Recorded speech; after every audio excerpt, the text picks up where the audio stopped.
Hi hello ನಮಸ್ಕಾರ. ಇವತ್ತು T20 ವಿಶ್ವಕಪ್ 2026 ಆರಂಭವಾಗಲಿದೆ.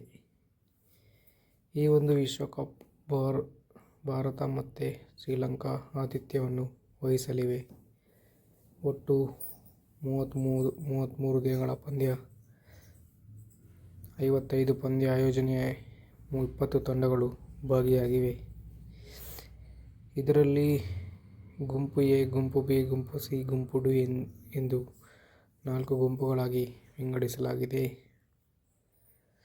ಇದು ಫೆಬ್ರವರಿ 22ರಿಂದ ಸೂಪರ್ 8 ಟೀಮ್ ಆಟ ಶುರುವಾಗುತ್ತದೆ. ಮಾರ್ಚ್ 4ರಂದು ಸೆಮಿಫೈನಲ್ 1, ಮಾರ್ಚ್ 5ರಂದು ಸೆಮಿಫೈನಲ್ 2, ಮಾರ್ಚ್ 8ರಂದು ಫೈನಲ್ ಕದನ